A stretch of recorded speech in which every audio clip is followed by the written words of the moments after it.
The neighbors stood watching, phones in hand, as the Jackson family's belongings were dumped onto the wet sidewalk.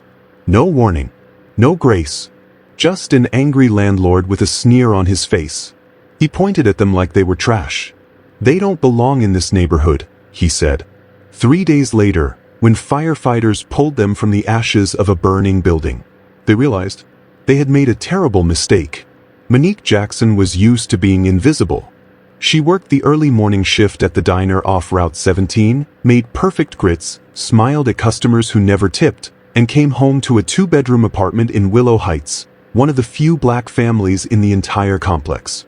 Her husband, Terry, was a quiet man, strong and protective. A former firefighter turned warehouse supervisor after a back injury. Their 2 kids, Malik and Ava, were 7 and 10, full of imagination, always pretending their small apartment was a spaceship. They didn't have much, but they had each other. Until a new landlord showed up. His name was Carl Whitmore. And from the moment he bought the complex, the energy changed. Lights started going out in just their unit. Their mail stopped arriving. Their hot water was shut off twice. And then Carl's voice on the voicemail. "I don't want your kind here. This is a family complex." Monique saved that message. She never showed it to Terry. He was still healing. But that Tuesday morning, she came home from her shift to find the locks changed and a notice taped to the door. "You have 24 hours to vacate. Lease terminated due to conduct violations." No explanation, no hearing, no second chances. They tried to fight it. Monique called the city. No response. Terry called the building inspector. The phone rang endlessly. Their kids sat quietly on the curb as a maintenance man, who wouldn't look them in the eye, started carrying their furniture outside. A neighbor, a retired teacher named Mrs. Klein, brought them hot tea. "I'm so sorry," she whispered. "He did this to a Latino family last month." That night, the Jacksons slept in their minivan. Monique tried to keep her voice calm as she read The Velveteen Rabbit to Ava, while Malik stared silently at the ceiling. Across the street, Carl stood on his porch, watching. Smirking.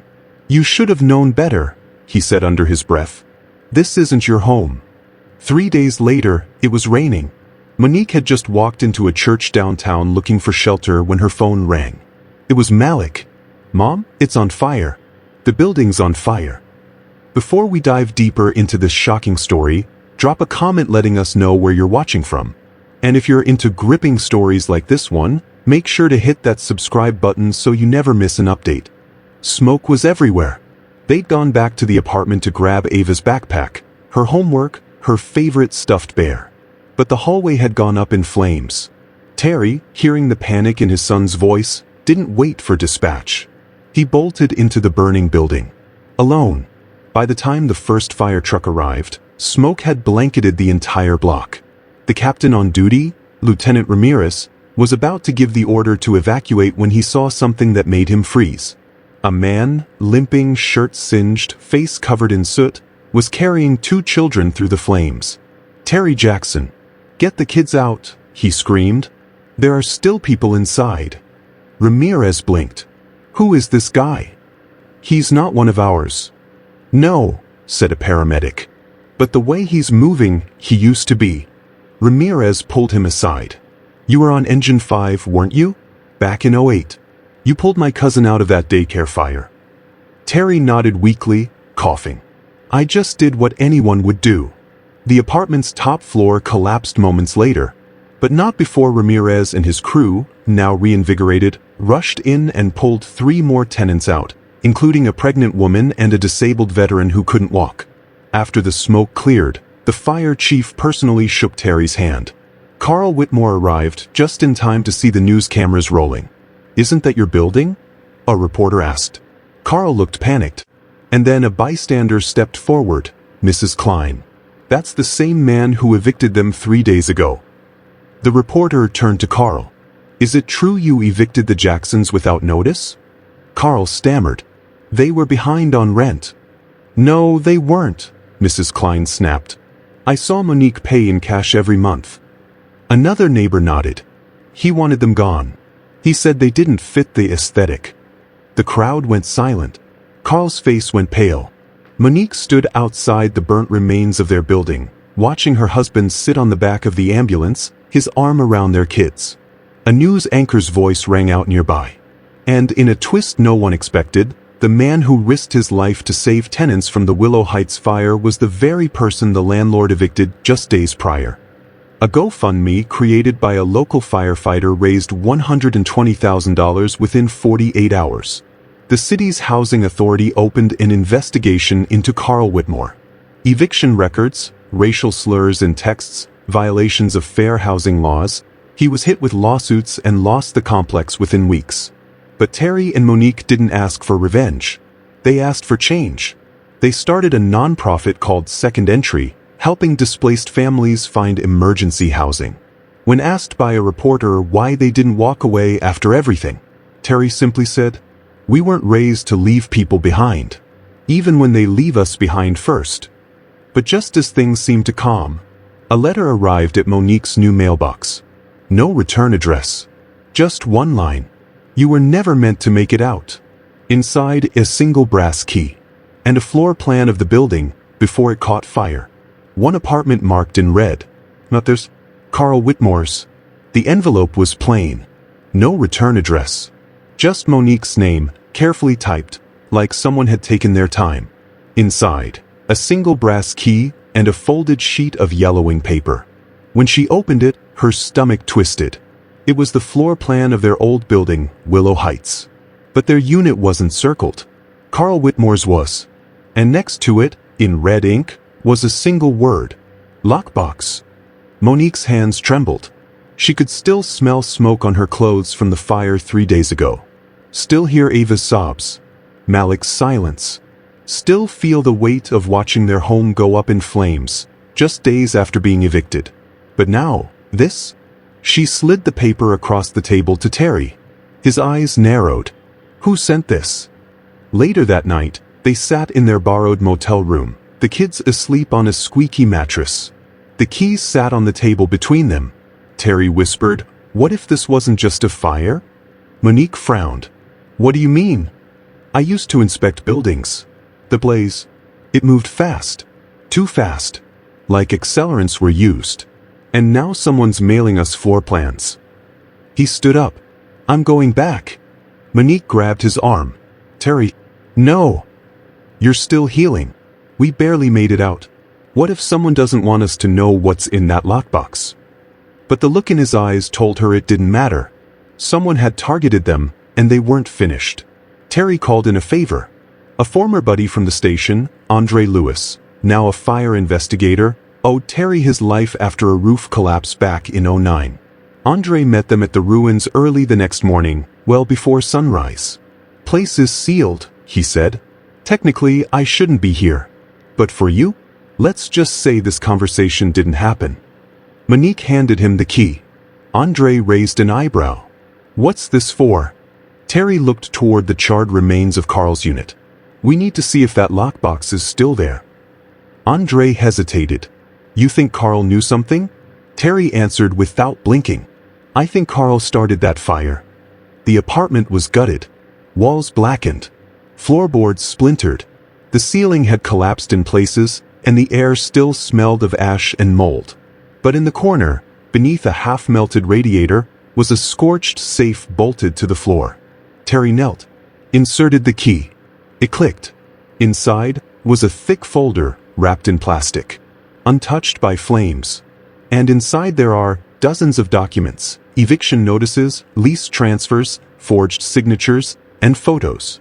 Photos of tenants. Almost all people of color. Marked up, circled. Notes scribbled in margins.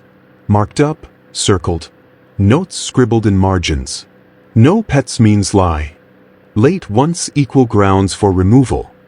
Speak broken English means easy target. Looks suspicious. Call and ice. But it wasn't just profiling. There was also a typed list.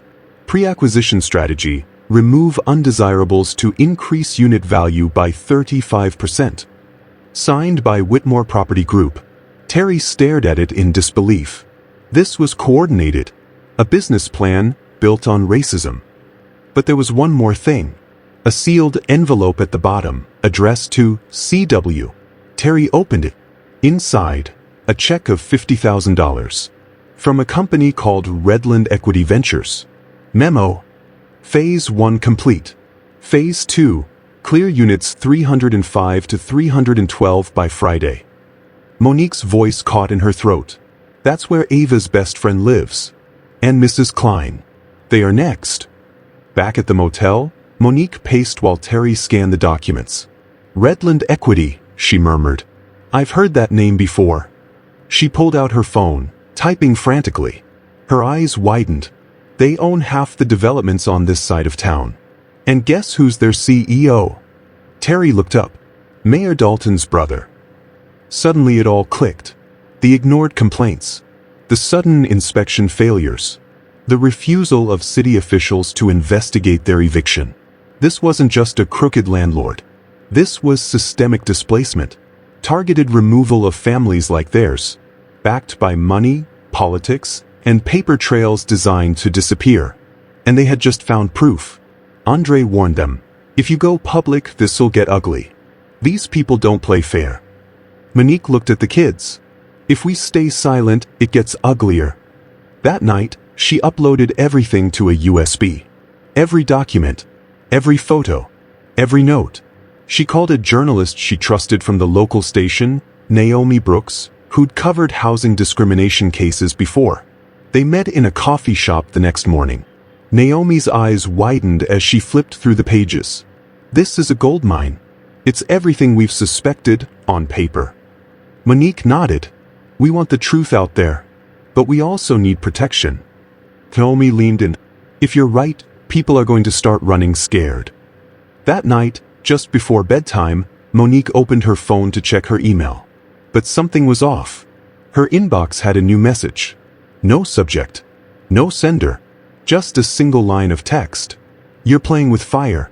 Stop digging, or your kids won't wake up next time. Attached, a photo. Taken through a window. It was Malik. Sleeping in the motel bed. Monique's scream woke Terry instantly. He rushed to her side, saw the photo, and didn't hesitate. He grabbed the USB, stuffed it in a sock, and turned to Monique. We're not waiting anymore. We go to the press. Tonight. But as he opened the motel door, he froze. Outside, across the street, was a black SUV. Engine running. Headlights off. Inside, just the glow of a cigarette, and someone watching. The cigarette's red ember flared for a moment in the darkness. Then vanished. Terry slammed the motel door shut, locking both bolts. They're watching us, he whispered. Monique held Malik close, heart pounding. They took a photo of our baby in his sleep. They were inside, Terry. Someone was inside our room. She pulled the curtains shut, every muscle tense. We have to get out of here. But Terry stood frozen. His instincts screamed louder than ever. This wasn't just harassment anymore. This was a message. They were being hunted. Monique grabbed the burner phone Andre had given them. She dialed. Voicemail. She tried again. Nothing. Terry's jaw tightened. He said if anything went wrong, call. Always answer. Monique whispered, You think they got to him? They waited. Tried Naomi next. Straight to voicemail. Then her phone buzzed. A new message from an unknown number. Just 4 words. Too late. Watch this. Attached, a video file. Terry pressed play. It was grainy, security footage style. Andre, arguing with someone in a parking lot. Then, bang. The screen flashed. Monique gasped. The video ended with a date stamp. An hour ago. We need a way out, Monique said. And fast. Terry stared at the USB in his hands. This is why he died. But it can't die with him, Monique said, voice cracking. We finish what he started. Terry hesitated, then dug into his jacket pocket and pulled out a faded business card. Eric Ndugu, fire marshal, retired. He taught me everything I know. Moved off-grid after retirement, but if anyone can help us now, it's him. Monique nodded. Then let's go. They packed in minutes. No goodbyes. No trace. They left everything but the kids, the documents, and a determination that burned hotter than the fire they'd survived. As Terry drove through the back roads of the city, Malik finally spoke from the back seat. "Mommy, why don't they like us?" The question landed like a weight in the car. Monique turned around slowly. "Some people don't understand kindness or love. They think they can take things just because they have money or power. But we're good, right?" Tears welled up in her eyes. "We are so good, baby. That's why they're scared." Eric's house was buried in forest, miles off any main road, tucked behind a rusted gate and thick trees. He answered the door with a shotgun in one hand and a cigar in the other. "Been a long time, Terry." Terry explained everything in 5 breathless minutes. The fire, the lockbox, the video of Andre and the threats. Eric didn't flinch. Instead, he walked them into a back room, lined with old case files, dusty monitors, and stacks of black binders. "I've seen this before," Eric muttered. "Developers use arson like a broom. Sweep out the poor, make room for condos. I tried exposing it back in '97. Lost my badge. My pension. Everything." He picked up the USB, eyes narrowing. "But this could bring it all down." Then he opened a drawer and pulled out a box labeled Redland Ventures, Confidential. Inside were more photos, maps, a diagram of a building labeled Phase 3. Monique gasped. It was her childhood home. Eric pulled out an old mini cassette. "This tape nearly got me killed," he said. "Now, maybe it gets you justice." He inserted it into a recorder. A voice crackled to life. "Calm, cold, male. We'll get the fire marshal off our backs. He's a drunk. Nobody listens to him anyway." Then another voice. Familiar. "And the black tenants? Once they're out, we tear it down. Give them a check and move on." "What if they fight back?" "They won't. We know how to scare 'em." Monique clutched her chest. That second voice. I know it. She fumbled through the stack of eviction notices they had kept. Found the signature. Gerald K. Dalton, City Housing Compliance Officer. Terry's voice dropped. "Dalton, the mayor's son." Eric nodded. "They own half the city and control who gets burned out and who moves in." While Eric scanned the USB into his secure drive, Monique stepped outside for air. The forest was quiet. Too quiet. Her phone buzzed again. A video call. No name. Just static. She almost didn't answer. Then she saw Naomi's face. Bruised. Eyes swollen. "Monique, they got me." Monique's knees buckled. "I'm okay, but they're watching everything." "The USB? They're tracking it. You have maybe an hour before." The screen froze. Then glitched. Then cut to black. Back inside, Eric's screens flickered. Then all of them turned blue. A message appeared in bold red letters. "You were warned." Then, boom. The side of the cabin exploded. Glass shattered. Flames erupted outside. Terry grabbed the kids. Monique screamed. Eric was already at the hidden back exit, pulling them toward an old underground shelter. The forest around them lit up in orange. The smell of smoke filled the air again. And just before they closed the steel hatch behind them, they heard tires crunching on gravel. A convoy. At least 3 SUVs. Voices yelling. Someone was coming. And this time, they weren't alone. The flames roared behind them, licking up the edges of Eric's forest cabin as the family and their kids huddled in the underground bunker. The heat pressed against the steel hatch above like a furnace. Monique trembled as she held Malik and Mia close, their tiny hearts thudding like sparrows in a cage. Terry's voice was calm, but barely. "That wasn't a warning." "No," Eric said, wiping soot from his face. "That was a hit." He tapped his laptop, still connected to a hidden battery. They don't care who burns anymore. Once the fire settled and the attackers fled, the family emerged hours later to find Eric's cabin a scorched shell. But the drive survived. The USB still intact. Eric handed Monique a small envelope, weathered, yellowed, sealed with wax. "What's this?" she asked. "Something I should have opened 20 years ago." Inside, a photo of a woman, black, radiant, standing with a man in front of City Hall. Scribbled on the back, For E, when the truth matters more than your badge. Terry studied the man. That's Mayor Douglas. Eric exhaled, almost in disbelief. No, that's his brother. The picture didn't make sense until Eric pulled out a dusty file labeled Dalton, internal only. Inside, adoption papers. One name stood out. Monique Jasmine Reynolds. Her hands shook. That's me. Eric turned the page slowly. You were born Monique Jasmine Dalton, the mayor's niece. Silence. No, Monique whispered, backing away. That can't be. Terry stared. You mean, all this time? Eric nodded grimly. They didn't just evict you. They buried your past. You're the one person who could expose them, legally, politically, and emotionally. Eric's old investigation files revealed everything. A scheme by Gerald Dalton and his cronies, burn out properties owned by black or low-income families, buy the land for pennies, sell it to luxury developers. But some deeds hadn't transferred. Some owners had disappeared. And one name came up in every investigation that was shut down. M. Reynolds, minor dependent. They tried to erase Monique back when she was just 6 years old. Tried to turn her into another missing statistic. But she had survived. And now, she was their biggest threat. That night, as they hid in a borrowed storage facility on the edge of town, Monique's phone rang. No name, just a voice. Low, smooth, familiar. Monique, it's Gerald. She froze. Terry leaned in, eyes narrowed. You don't have to do this, the voice said. You and the kids can be safe. Walk away. We'll wipe your name clean, buy you a house in another state. Monique was silent.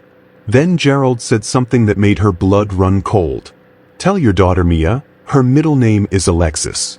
Just like her mother's. Monique dropped the phone. He knows everything. That night, Eric brought out one final tool, an old police ledger. Inside, a line item for an unclaimed safe deposit box, key registered to MJ Dalton. It's yours, he said. And if I know your birth parents, they left something for you.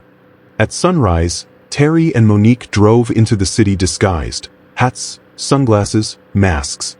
They reached the bank without incident. Inside the box, a birth certificate confirming Monique's real parents. A worn-down diary, entries filled with fear of retaliation from the mayor's office. And of his tape labeled, "In case they find us." Back in hiding, Eric converted the VHS to digital. They huddled together, watching the flickering image. A black woman, Monique's birth mother, sat beside a man in a firefighter's jacket. My name is Alicia Reynolds. This is my husband, Marcus. If you're seeing this, it means they silenced us. They revealed it all. How Marcus tried to report code violations in the city's poorest buildings. How Gerald Dalton personally had Marcus fired. How they planned to go public and vanish days later. But Alicia had hidden Monique before they disappeared. We know they'll come for her someday. If you're watching this, baby girl, fight. And remember, you are not alone. Eric blinked, emotional. Marcus Reynolds was my partner. He stood and walked to the basement, returning with a thick box.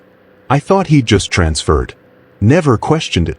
But now, inside the box, a trove of evidence. Photographs. Inspection reports. Names of bribed inspectors. Even recorded threats. Everything needed to take the entire Dalton operation down. Terry grinned for the first time in days. This could flip the whole city. Monique wiped her tears. We bring it to the media. But Eric shook his head. No, not yet. This is bigger than headlines. We bring it to court. With the right ally. Just as Eric began organizing the files. A knock. 3 short raps. Then silence. They froze. Terry drew the curtains slightly and peeked outside. Unmarked car. Black sedan. Then, another knock. Slower. More deliberate. Eric's voice was a whisper. That's not a reporter. The door creaked open before they could stop it. A figure stepped in. Broad-shouldered. Military bearing. Monique Reynolds? The man said. She stepped forward slowly. Who's asking? He pulled out a badge. Agent Noah Price. FBI. We need to talk, now. Monique stared at the badge. Her past, her family, her bloodline, all buried under ash and corruption, suddenly felt exposed. Agent Price looked deadly serious. We've been investigating the Daltons for years. You just became our key witness. But if they know you're alive... He looked at Terry. At the kids. You're all in danger. We have to move. Tonight. Then he added, but there's something you don't know yet about your mother's diary. And what's buried under the Redland project. Agent Noah Price's voice was calm, but the tension in the room was electric. We don't have much time, he said. They know you're alive, and they know you have the diary. Monique clutched the tattered notebook that once belonged to her birth mother, Alicia Reynolds. Inside its pages lay decades of secrets, whispers of corruption, and something more. There's a location mentioned in here, Price said, flipping to a dog-eared page. An address buried under the Redland project. It's not just an old storage site. We believe it's an off-the-books archive. He looked at Monique. Your mother died trying to protect what's in there. They traveled under cover of night, Terry, Monique, the kids, and Agent Price, toward the crumbling edge of Atlanta's South District. The area had been slated for revitalization, but the project mysteriously stalled a year ago. Now it stood fenced, patrolled, abandoned. Price handed Monique a map. This used to be the Department of Housing's secure document vault. It was supposed to be demolished, but there's a basement, never logged. Alicia called it the Keep. Inside that vault, she wrote, was evidence that could not only bring down Gerald Dalton, but expose the entire Redland operation. Your mother believed if anyone found it, Price added, it had to be you. They waited until 3:12 a.m. The guard rotation shifted. The SUV rolled quietly into the alley, headlights off. Price led them through a rusted maintenance entrance, flashlights scanning the floor. They found a locked hatch beneath a rotted carpet slab. Terry heaved it open, revealing a narrow staircase leading underground. The air was damp, musty. Each step felt like walking deeper into a buried truth. At the bottom, a thick steel door. A keypad flickered to life as Price approached. He hesitated. Monique stepped forward. Try her birthday. He did. Beep, click. The door creaked open. Inside was a long hallway lined with filing cabinets, sealed crates, and something even more chilling. A mural. Spray painted across the concrete wall in bright red. You can erase names. Not blood. They pried open the crates. Inside were files that made Price's hands tremble. Blueprints, wire transfers, city permit applications, all falsified. One file was marked, Project Eden. What the hell is this? Terry muttered. Price flipped through it, schematics of new luxury towers labeled with street names that hadn't even been rezoned yet. These plans are from 2021, he said. But they reference evictions that didn't happen until 2023. Monique's eyes widened. They planned the fires, the displacements, years in advance. Then Price found a sealed envelope marked, to be delivered only if Alicia Reynolds is compromised. He opened it. Inside, a name. Vivian Dalton. Who's that? Terry asked. Price's eyes narrowed. Gerald's wife. In the corner of the room, Monique found a locked drawer. She forced it open. Inside, a red leather-bound planner with initials burned into the cover, VD. The first page. For the record, my husband is not just corrupt. He's dangerous. And if you're reading this, I'm dead. Vivian Dalton had kept notes. Detailed accounts of meetings, bribes, threats. She knew about the fires, the shell companies. She had tried to warn Alicia, and failed. I thought by staying silent, I could protect my son, she wrote. But silence only made the flames spread. Terry sat down, stunned. She tried to stop it from inside. Price muttered, and she vanished 6 months ago. But there was more. The last page had a photo paperclip to it. Vivian, with her hand on the shoulder of a girl. Mia. Monique's daughter. What is this? Monique gasped. Price turned the photo over. Scribbled on the back. Subject 42B, genetic link confirmed. Shield the girl at all costs. Eric grabbed a nearby file and flipped it open. Cross-referenced codes. Government tags. Medical scans. They've been monitoring Mia since she was born, he whispered. Blood tests. Developmental markers. This was never just about housing. They weren't evicting families, they were collecting data. Suddenly the overhead light flickered. Then, static on Price's radio. Exit immediately. We've been compromised. Terry grabbed the hard drive. Monique held Mia and Malik close. Price opened the emergency door, only to freeze. Standing at the end of the hallway was a woman in a long red coat. Hair pinned up. Sharp eyes. Not on any camera. Not in any file. But unmistakable. Vivian Dalton. Alive. She stepped forward and said softly, "If you want to save your daughter, come with me. Now." Blackout. Agent Noah Price's words still rang in Monique's ears as they sped down the highway in a black SUV. "We've been investigating the Daltons for years. You just became our key witness. But if they know you're alive, you're all in danger." She clutched her daughter's hand, eyes fixed on the blur of trees outside the window. And then he added, "There's something buried under the Redland project. And it's not just paperwork." They arrived at a locked federal storage site hidden behind an abandoned municipal office. Agent Price keyed them in.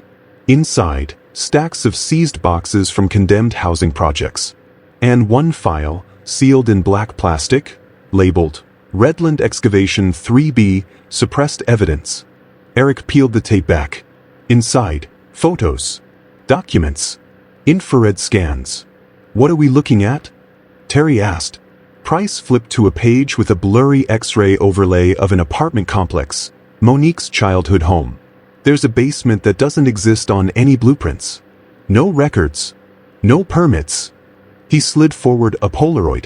It was a shelter, built in the 60s as fallout protection. But after your parents vanished, Redland walled it off. Eric's brow furrowed. "Why?" Monique whispered, "Because they left something there." Disguised in sanitation uniforms provided by Price, the group returned to the ruins under cover of night. Just ash and rubble now, but the foundation remained. They found a metal trapdoor under a charred support beam. It opened with a long, aching groan. A stairwell led into darkness. Flashlights swept across crumbling concrete. Mold covered the walls. And then, an iron door. Terry forced it open. Inside was a time capsule frozen in decay. Dust-covered beds. Canned food. And a filing cabinet sealed with chain. They broke it open. Inside, hundreds of photos. Black families. Smiling in front of their homes. Notes on each one. Property values. Death dates. And one folder titled, "This was no eviction plan," Eric growled. This was ethnic cleansing with a balance sheet. Monique's knees buckled as she read her parents' names, crossed out in red. Next to them, a child's photo. Hers.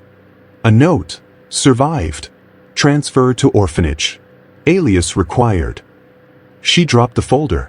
They knew. All along. Terry stared at another list, this one current. A dozen buildings. Scheduled demolition dates. Residents, 93% Black or Latino. Next on the list, Elmhurst Towers. His mother still lived there. As they left the shelter, Agent Price got a call. His face tensed. "What is it?" Monique asked. "Naomi Brooks, the journalist you met. She's alive. But she's not a journalist anymore." He handed her a photo. Naomi in a suit, standing beside Gerald Dalton at a ribbon cutting. She was hired by Redland 2 years ago. Infiltrated newsrooms. Suppressed every housing discrimination piece she could. Monique's stomach turned. She was our ally. She was your handler. Terry stepped back. She has everything we gave her. And she's about to use it against you. The next morning, Naomi posted a citywide press release. Monique Dalton to speak on historic family fraud and exonerate city officials. Monique stared at the screen. "I never agreed to that." "That's the point," Agent Price said. "She's baiting you out. If you don't show, they discredit you. If you do, they'll arrest you on sight." Eric looked grim. "Unless we flip it, He opened his laptop. We go live. Right before her broadcast. We leak everything. Monique's hand trembled as she clicked upload. The files, the tape, the photo. Her real birth certificate. It was all out there. Within 10 minutes, it trended nationwide. Hashtag Willow Heights Truth. Hashtag Burned Out for Profit. Hashtag Dalton Empire. Just when they thought they had the upper hand, an alert pinged on Eric's server. Live feed activated, Redland Site C surveillance. They clicked. A basement cam. A woman. Shackled, weak, speaking into the dark. My name is Alicia Reynolds. I am still alive. And if you're watching this, they never stopped us. They just buried us. Monique gasped. That's my mother. Eric whispered. That footage is time-stamped this morning. Terry stared at the coordinates at the bottom of the video. An abandoned hospital. 3 miles from where they stood. Monique gripped his hand. We go now. But outside, sirens, lights. Multiple vans pulled up. Labeled, Department of City Safety. Dozens of officers stepped out. And at the center, Naomi Brooks. Smiling. She raised a bullhorn. Monique Dalton, you are under arrest for cybercrimes, trespassing, and obstruction of justice. Monique turned to Price. I thought the FBI had our backs. Price looked pained. That wasn't my agency's van. He pulled Monique behind cover. That's a city operation. We've been double-crossed.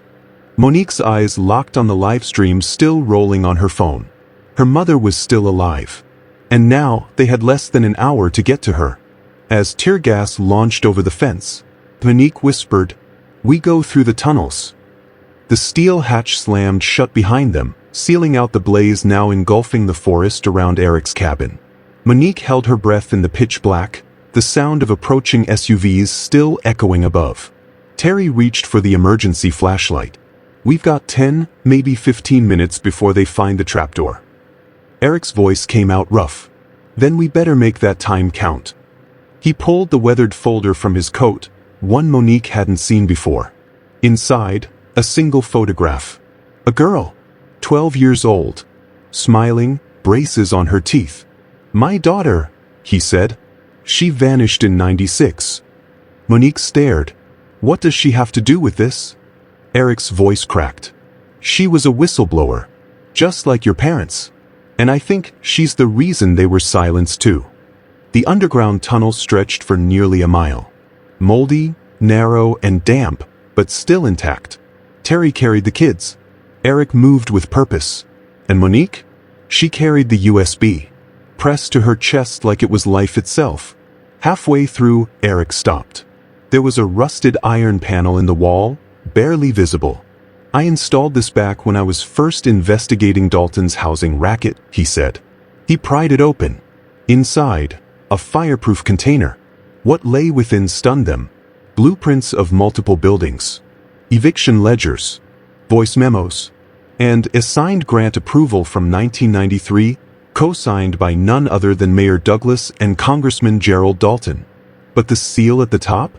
Department of Homeland Security. Terry blinked. Why would DHS be funding eviction schemes?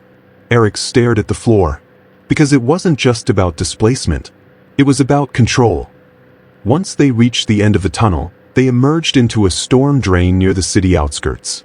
Eric led them into an abandoned church-turned-safe house. There, powered by a car battery and a hacked satellite uplink, Monique uploaded the video they just uncovered to an encrypted server.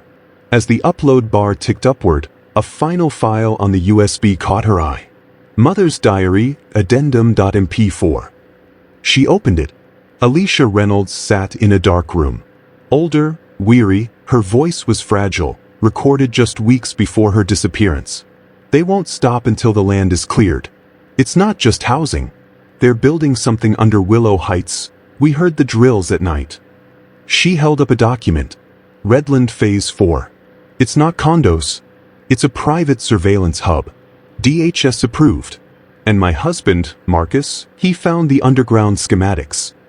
Terry leaned closer. What kind of schematics? Alicia's voice dropped. Tunnels stretching under every cleared building.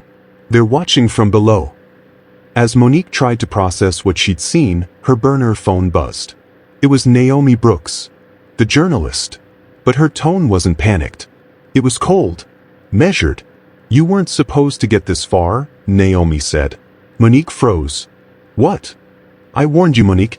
You just didn't listen." Then the camera panned. Naomi stood in a brightly lit office. And beside her? Mayor Douglas. He leaned in and smiled. "You really think we'd let a dead firefighter's daughter unravel 20 years of empire?" Behind them, stacks of files. The same USB Monique had just uploaded. Naomi had been feeding them information the whole time. A controlled leak. "Thanks for leading us to the rest," Naomi said. Then the screen went black. Suddenly, Eric's rig beeped. A rogue transmission had been intercepted, encrypted, but crackable. He worked his fingers across the keyboard like a pianist in a storm. And then, a feed appeared. Mayor Douglas. In his office. Speaking into a phone. "She's the only living heir. Once Monique is gone, we can claim the estate. The Reynolds deed never changed hands, and the Redland vault lies under her name. She doesn't even know what's buried there." The pause. Then, "Make it look accidental this time." Eric hit record. Terry looked up. "We just got the kill order. On tape." Just then, a tiny voice echoed from the hallway. "Mommy." It was Mia, still holding her teddy bear. She'd been listening the whole time. Monique rushed to her, scooping her into her arms. But Mia pointed at the USB. "I saw that logo before. On the men who came to school. They had it on their clipboards." "What men, baby?" Terry asked. "They said they were with the school board. But they asked us weird questions. About home. About our apartment.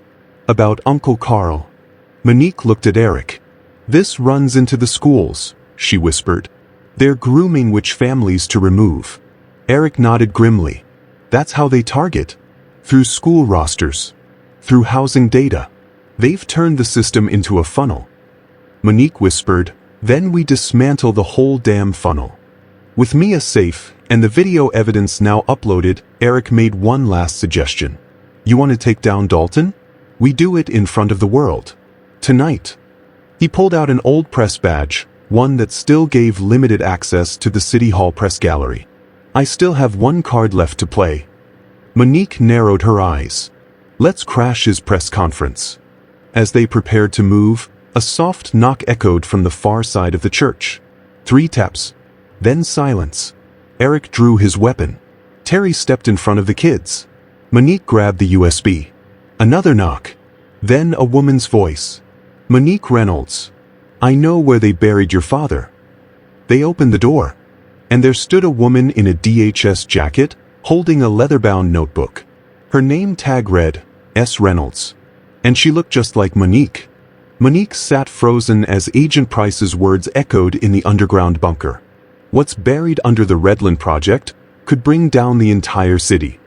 Outside, the black SUVs idled, engines humming like vultures circling. Inside, the flickering bunker lights cast long shadows across the faces of Terry, Eric, and the kids. Eric leaned toward the old VHS now digitized on a laptop. He clicked play. One final recording from Alicia and Marcus Reynolds, Monique's parents. Alicia looked directly into the camera. If they uncover the tunnels, they'll erase the history buried with it. But if you're seeing this, you still have time. Agent Price laid out the rest. The Redland project isn't just a condo redevelopment. It sits atop the original foundation of Eastgate, one of the first black-built neighborhoods in the city. After the riots in '67, they buried it, bulldozed the homes, built over the churches, sealed off the records. Monique's heart ached. She remembered stories her grandmother used to tell about Eastgate, about how proud they were, about how it was ours. "They erased your family's legacy," Price continued. "But the land deed, your family still owns it. That's why they tried to burn you out. To finish what they started." In the days that followed, Monique and Terry entered federal protection. With Agent Price's help, they filed a formal lawsuit naming Mayor Dalton, Gerald K. Dalton, Carl Whitmore, and the Redland Equity Group. Naomi Brooks, battered but alive, aired the first segment. The public exploded. Tonight at 7, the eviction that became a fire, and the family that wouldn't burn quietly. The footage of Terry rescuing tenants from the Willow Heights inferno played alongside side-by-side photos of Gerald Dalton's signature on eviction notices, checks to Whitmore property, and security footage from underground meetings in City Hall. 6 weeks later, the courtroom was packed. Terry sat beside Monique, who now wore her mother's locket proudly. Eric took the stand first, his voice unwavering. "I lost my badge trying to stop this 20 years ago. But I never stopped watching.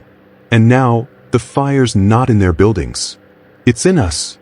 The prosecution played the mini cassette for the jury. Gerald Dalton's voice, clear and cold. "The black tenants? Once they're out, we tear it down. Give them a check and move on." Gasps filled the room. But it was Monique who delivered the final blow. She stepped up, holding the diary from the safe deposit box. "My name is Monique Jasmine Reynolds. My parents tried to speak out, and they vanished. They hid me because they knew the city would rather burn the truth than face it." She held up the original land deed, dated 1964. Signed, sealed, and untouched. "This land is ours. And we're not leaving again." The jury deliberated only 3 hours. Guilty. On all counts. Gerald Dalton was handcuffed in front of the cameras. Carl Whitmore's properties were seized. Redland Equity's CEO stepped down. The judge, visibly shaken, ruled in favor of a citywide audit of all displacement cases from the past 15 years. The court recognizes systemic harm done to black families and communities. Reparative justice begins today. But just as the Jackson family walked out into the sunlight, cheers echoing from the crowd, Agent Price caught Monique's arm. "There's one more thing you should see." They drove to the edge of the Redland project, still under lockdown. There, in a freshly excavated basement, was a rusted metal vault sealed beneath the old church floorboards. Inside, documents, photos, a faded journal. "This belonged to your grandmother," Agent Price said. "She started the Eastgate Freedom Fund, an underground network that helped families stay housed when banks redlined them." Monique's hands trembled as she opened the journal. Inside were pages of names, addresses, secrets. One line stood out. "If we don't make it, tell our story. Let them know we fought." Tears filled her eyes. This wasn't just a victory. It was a resurrection. Her voice cracked. "They didn't just try to erase us. They feared what we stood for." 6 months later, the Eastgate Memorial Center opened. A place where survivors could get legal help, housing support. A place where the names once buried beneath concrete were now etched in marble. Terry returned to firefighting, part-time, mentoring young recruits. Monique founded the Alicia and Marcus Fund to fight housing injustice. Their children? Ava wanted to be a lawyer. Malik? A fire chief. "We don't run anymore," Monique told a reporter. "We rise." If this story moved you, drop a comment about the moment that hit you hardest. Share this with someone who's been silenced. Subscribe for more true stories that expose, empower, and elevate the unheard. And remember, sometimes the loudest justice comes from the quietest victims. Because the fire wasn't just in the building, it was in their blood. The Jacksons weren't evicted. They were ignited. Thanks for watching. The truth still burns bright.